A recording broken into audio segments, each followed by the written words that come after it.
At a rally inside a steel plant in Pennsylvania, Donald Trump declared plans to raise U.S. steel import tariffs to 50%.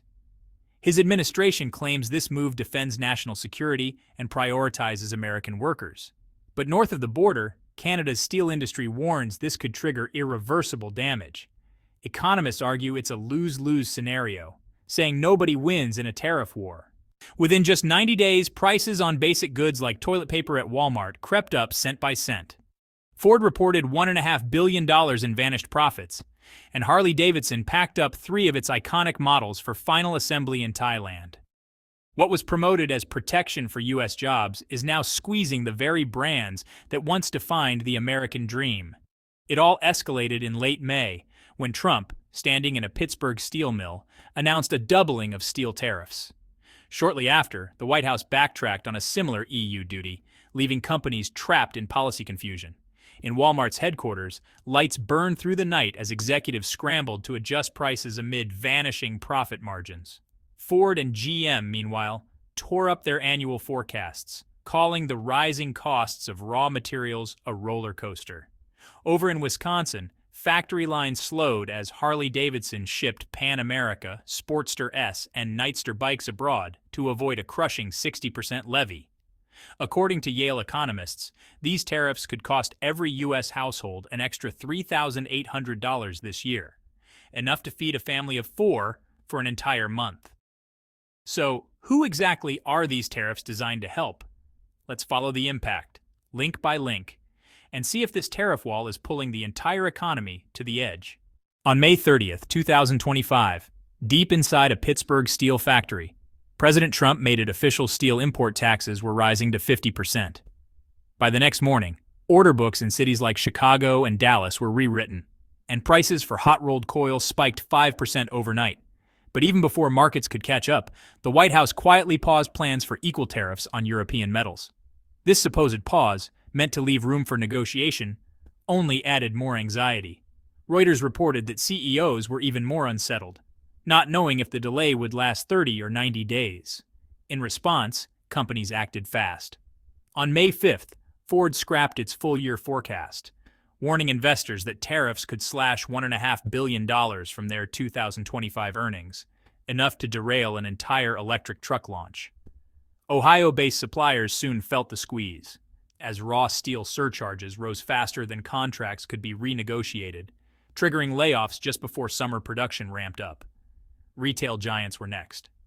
Walmart's finance team, already on thin profit margins, activated a 24-hour tariff war room. By noon, they warned analysts that hundreds of items, from detergent to bananas, would see price hikes in June. The message was loud and clear. Even the world's largest retailer couldn't absorb the cost without cutting into profit.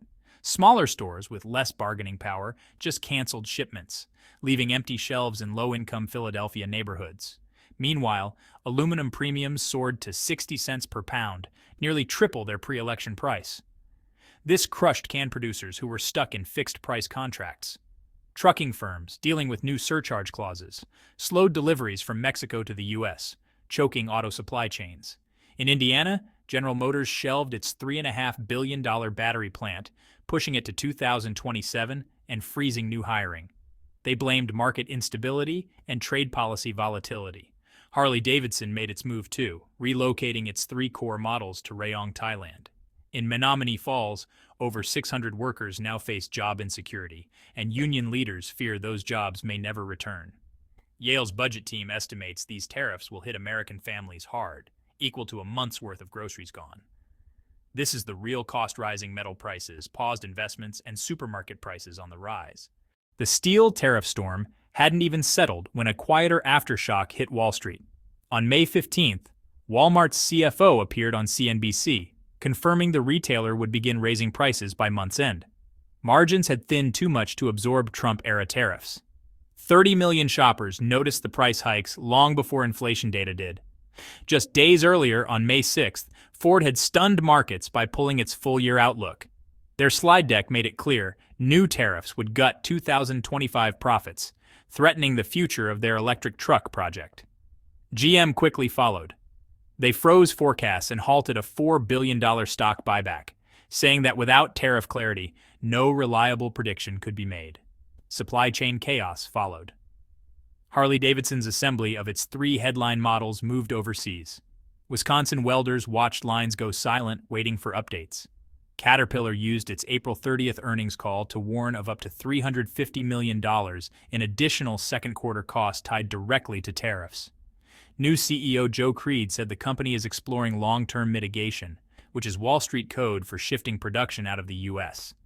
None of these firms blamed workers, skills, or outdated equipment. Their real enemy is tariff uncertainty, a moving target that keeps rewriting their financial models. Walmart can't commit to 6-month supplier deals. Ford can't price its next F-150. Harley needs dual production passports to sell bikes abroad. Even GM's CFO said in April that tariff math has made once stable projections almost useless. There's no press conference announcing this, but a quiet exodus is underway. From Detroit to Guadalajara, Milwaukee to Rayong, Bentonville to Vietnam, these companies aren't chasing cheaper labor, they're chasing stability and policy. Each time one company suspends a plan or cuts a line, the dominoes begin to fall. Suppliers tighten, truckers lose contracts, small towns feel the lights dim. Together, these 5 American blue-chip brands have issued a subtle but clear message to Washington. Fix the rules, or we'll find new ones. If the goal was to build walls, these tariffs have instead built exit ramps, and America's biggest names are already on the move. By mid-May, Walmart executives admitted the tariff pressure had become unbearable. They began internal reviews, reopened supplier contracts, and triggered price hikes across entire aisles. 3 weeks later, staff leaked photos of price tags online. Baby dolls and toys were up over 40%. Target's website quietly showed similar increases. By early June, Walmart and its rivals reduced inventory commitments and delayed back-to-school shipments. They simply couldn't sign purchase orders until tariff rules settled. A spokesman review on June 5, 2025, reported that Walmart, Best Buy, Macy's, and Costco were now operating 24/7 tariff war rooms, analyzing which products would stay on shelves and which would vanish. Executives admitted the unpredictability was now worse than during early COVID. With no stable costs, they couldn't risk overstocking shelves that would end up on clearance racks. The ripple spread. Banana brokers in the Midwest said that duties on Costa Rican and Peruvian imports forced Walmart to reduce order sizes. The retailer won't commit to full-season volumes.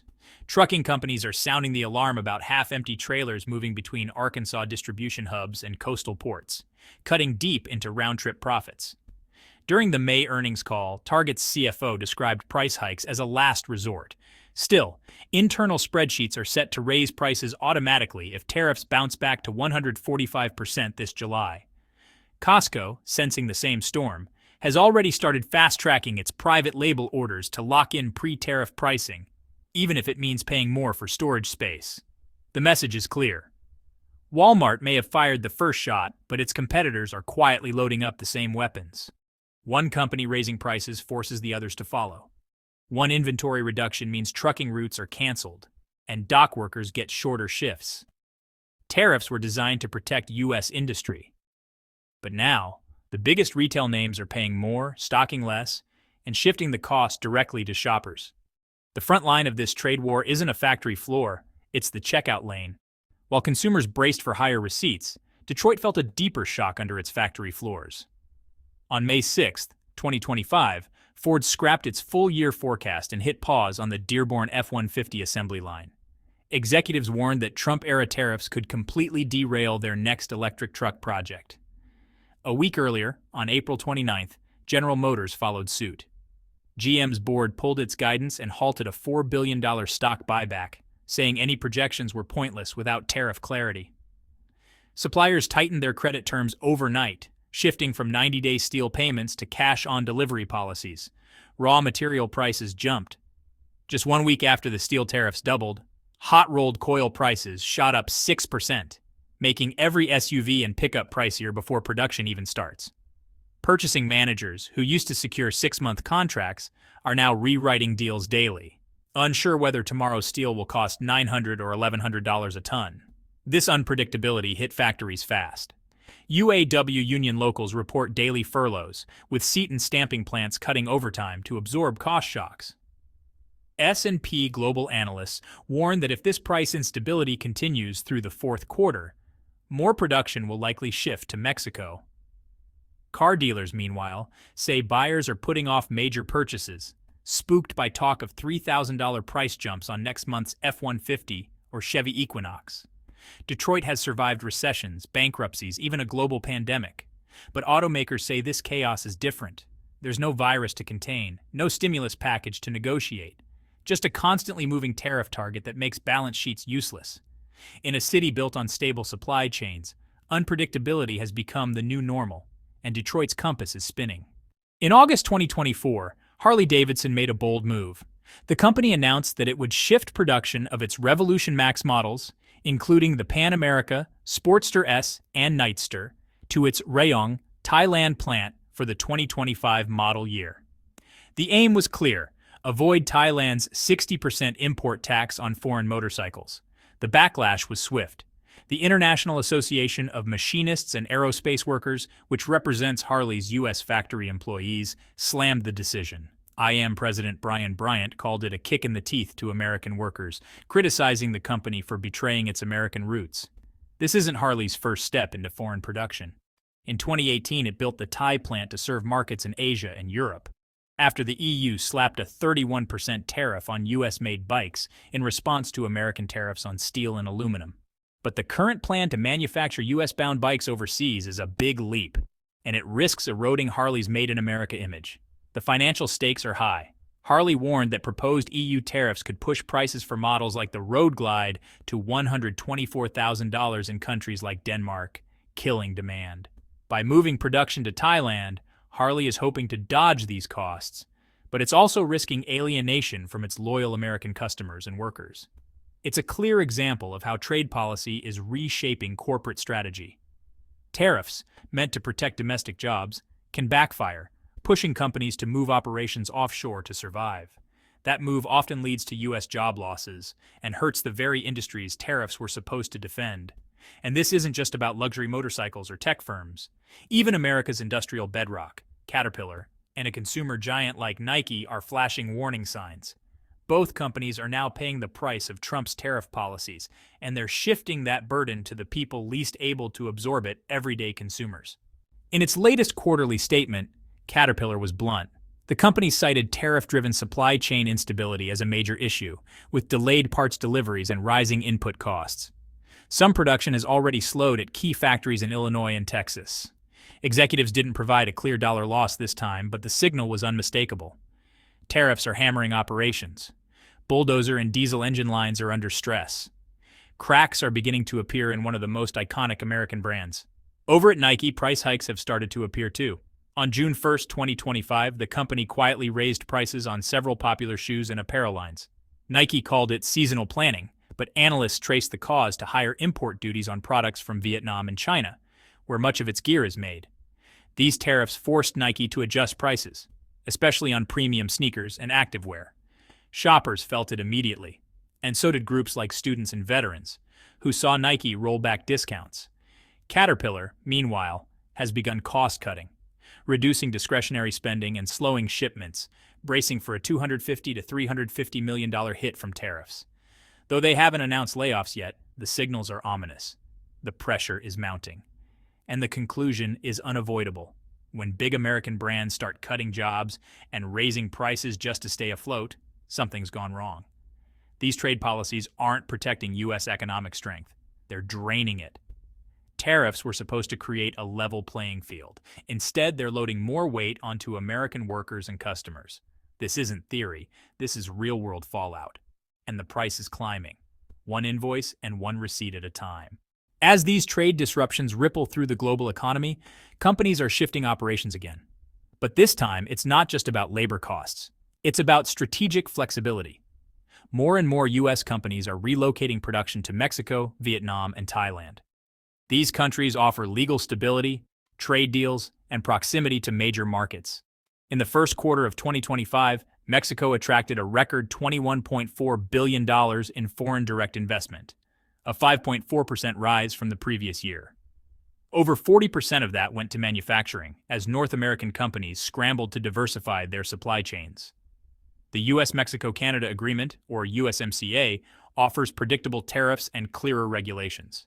Exactly what companies crave in a volatile trade environment. That's why so many are now betting on Mexico. In Southeast Asia, the Regional Comprehensive Economic Partnership, or RCEP, is playing a similar role. By reducing tariffs and aligning rules among member countries, it's making it easier and cheaper to operate in Vietnam and Thailand. This trend is part of a broader corporate strategy dubbed Anything But China. In response to rising US-China tensions, tech firms like Apple and HP have expanded their presence in Vietnam and Thailand, aiming to cut their dependence on Chinese manufacturing. But once those new supply chains are in place, moving them back becomes almost impossible. The investment in factories, training, and local compliance creates a new status quo, one that's hard to undo. As companies adjust to today's changing global economy, bringing manufacturing jobs back to the US becomes less likely. Ironically, the same tariffs meant to protect these jobs are pushing them away.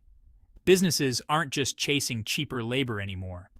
They want stability, predictability, and resilience in a world where trade has become more unpredictable. This shift highlights how trade policies designed to help American industries may actually be pushing them overseas. Big companies like Nike and Caterpillar are already shifting gears in response to tariffs. What we're seeing is more than just corporate strategy. It's the new normal. Factory shutdowns and job losses used to spark concern. Now, they barely make headlines. By mid-2025, American retailers are struggling with the weight of new tariffs. These extra costs are putting serious pressure on operations and finances. Even with so much uncertainty in trade policy, many retailers are trying to adapt, tweaking supply chains, finding ways to save money, and cautiously exploring price increases. Retail giants like Costco, Walmart, and Amazon may be better equipped to handle these rising costs without immediately raising prices for customers. Still, every company is being forced to make tough decisions to stay competitive in this chaotic trade environment. The labor market is showing signs of stress too. In April 2025, layoffs hit their highest point in 9 months, hinting that the job market is cooling off. The Labor Department's JOLTS report showed a sharp drop in the number of workers voluntarily quitting for better jobs, the biggest dip since November. This tells us that workers are feeling less confident in the job market. Economists say unpredictable tariffs have left businesses in a tough spot, unable to plan properly. As a result, companies may start cutting jobs, putting even more pressure on the economy. Supply chains are also feeling the heat. A large number of U.S. business owners are worried about the impact of President Donald Trump's broad tariffs. A survey by insurance firm Gallagher found that 90% of business owners are concerned about what tariffs will do to their operations.